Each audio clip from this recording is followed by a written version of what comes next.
பிடிக்கும் வெறி நாய்கள் தடுக்க தவறுவது யார்? நாடு முழுக்க நாய்க்கடி சம்பவங்கள் அதிகரிச்சுக்கிட்டே இருக்கு. இதனால ஏற்படுற மரண எண்ணிக்கையும் கூடுறது அதிர்ச்சியை ஏற்படுத்தியிருக்கு. குறிப்பா 2024 நாய்க்கடியால ஏற்படுற ரேபிஸ் மரணங்கள்ல தமிழ்நாடு முதலிடத்துல இருக்கு. இந்த ஆண்டு ஆகஸ்ட் 10ஆம் தேதி வரைக்கும் 3,67,604 பேர் நாய்க்கடியால பாதிக்கப்பட்டிருக்காங்க. இதுல 20 பேர் உயிரிழந்தும் இருக்காங்க. இன்னொரு பக்கம் நாய்கள் துரத்தி பைக்ல போறவங்க, நடந்து போறவங்க விபத்துல சிக்கி உயிரிழக்கிறதும் தொடருது. இந்த நிலையில டெல்லியில அதிகரிச்சுட்டு வர்ற தெரு நாய்க்கடி விவகாரத்தை தாமா முன்வந்து விசாரிச்ச உச்சநீதிமன்றம் 2 மாதங்களுக்குள்ள டெல்லியில இருக்க நாய்களை காப்பகத்துல அடைக்கவும் அதுக்கான காப்பகங்களை அதிகரிக்கவும் உத்தரவிட்டிருக்கு. உச்சநீதிமன்றத்தோட இந்த உத்தரவை நாடு முழுக்க அமல்படுத்தணுங்கிற கோரிக்கை வலுத்துக்கிட்டே வருது. அதே நேரத்துல இந்த விவகாரத்துல மாநில அரசு முன்னெடுத்த நடவடிக்கைகள் என்னங்கிறதையும் உச்சநீதிமன்ற உத்தரவை அமல்படுத்துறது சாத்தியமா அப்படிங்கிறதையும் கவனிக்க வேண்டியிருக்கு. அதிகரிச்சுட்டு வரும் நாய்க்கடி சம்பவங்களை தடுக்க நீதிமன்ற உத்தரவு வழிவகை செய்யுமா? அந்த அதிர்ச்சி சம்பவங்கள்ல இருக்கும் புள்ளி விவரங்கள் உணர்த்துவது என்ன? மனிதனின் மெய் காவலனான நாய் இன்று வெறி தாக்குதல் நடத்த காரணம் என்ன? இதையெல்லாம் தான் ஸ்பாட்லைட்ல பார்க்க போறோம். தெரு நாய்கள் மற்றும் வளர்ப்பு நாய்கள் பொதுமக்களை கடிக்கிறத பல சிசிடிவி காட்சிகள் பதிவு செஞ்சுக்கிட்டே இருக்கு. வாகனங்கள்ல போறவங்களை நாய் துரத்துறதுனால விபத்துல சிக்கிறவங்களையும் பார்க்கிறோம். இந்திய அளவுல 2022 21,89,909 நாய்க்கடி சம்பவங்களும் 2023 30,52,521 சம்பவங்களும் 2024 37,15,713 சம்பவங்களும் 2025 பிப்ரவரி வரைக்கும் 4,29,664 சம்பவங்களும் பதிவாகி இருக்கிறது பெரிய அதிர்ச்சியை ஏற்படுத்தி இருக்கு.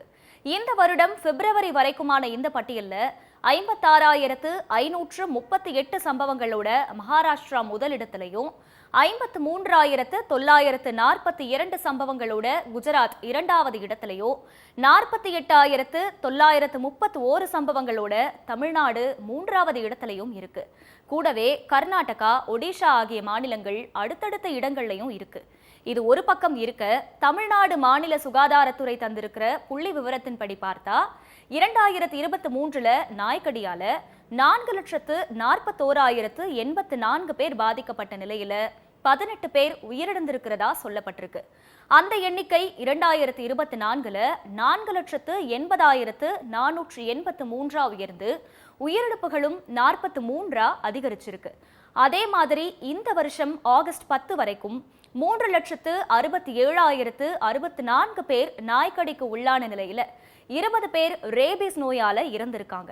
அதிகபட்சமா சேலத்துல 25,182 பேரும், திருச்சியில 15,664 பேரும், கோவையில 11,282 பேரும், மதுரையில 8,716 பேரும், சென்னையில 8,552 பேரும் பாதிக்கப்பட்டிருக்காங்க.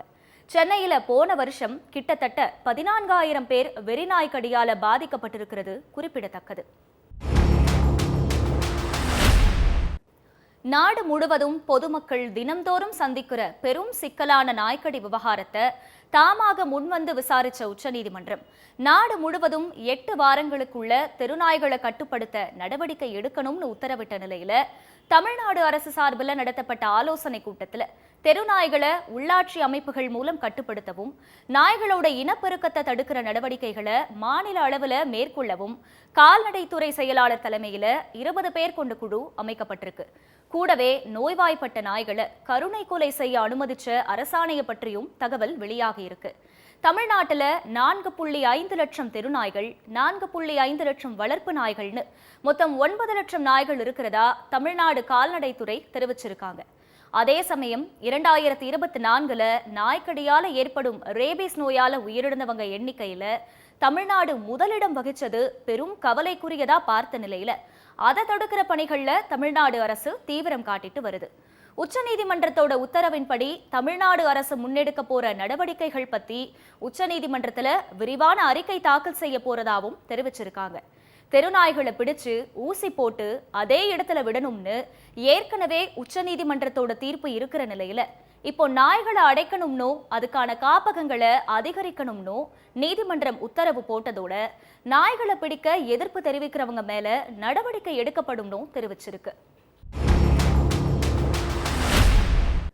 உச்சநீதிமன்றத்தோட முந்தைய தீர்ப்பின்படி நாய்களின் எண்ணிக்கையை கருத்தடை மூலம் கட்டுப்படுத்துறது சரியான தீர்வு இல்லைன்னு பொதுமக்கள் மற்றும் சமூக ஆர்வலர்கள் தொடர்ந்து சொல்லிட்டு வந்தாலும் தமிழ்நாடு அரசு தெருநாய்களோட எண்ணிக்கையை கட்டுப்படுத்துறதுலையும் இனப்பெருக்கத்தை தடுக்கிறதுலையும் தான் கவனம் செலுத்துது. ஆனா இதுக்காக போதுமான மருத்துவர்களோ சிகிச்சைக்கான நிதியோ இல்லைங்கிறது தான் யதார்த்தம். தெருநாய்களால பாதிக்கப்படுறவங்களுக்கு இணையா வளர்ப்பு நாய்களாலையும் பொதுமக்கள் பாதிக்கப்படுறாங்க. தெருநாய்களோட எண்ணிக்கையை கட்டுப்படுத்த உலக நாடுகள் பல்வேறு நடவடிக்கைகளை முன்னெடுத்துட்டு வருது. குறிப்பா நெதர்லாந்து அரசு தெருநாய்களை தத்தெடுத்து வளர்க்குறவங்களுக்கு வரி சலுகை உள்ளிட்ட பல்வேறு சலுகைகளையும் முன்னுரிமைகளையும் கொடுத்துட்டு வருது.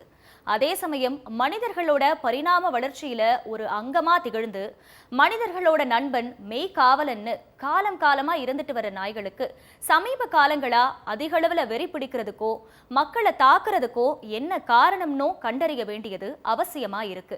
கருத்தடை மற்றும் தடுப்பூசிகளால மட்டுமே தெருநாய்களோட எண்ணிக்கையை குறைக்க முடியும்னு தமிழ்நாடு அரசு முன்னெடுக்கிற நடவடிக்கைகளுக்கு பதிலா நீதிமன்ற உத்தரவையோ நாய்களுக்கான முறையான சிகிச்சைகளையோ முன்னெடுத்து பொதுமக்களின் உயிரோடு விளையாடாத மனிதனின் நண்பனை மீட்டெடுக்க வேணுங்கிறது தான் எல்லாரோட எதிர்பார்ப்பாகவும் இருக்கு.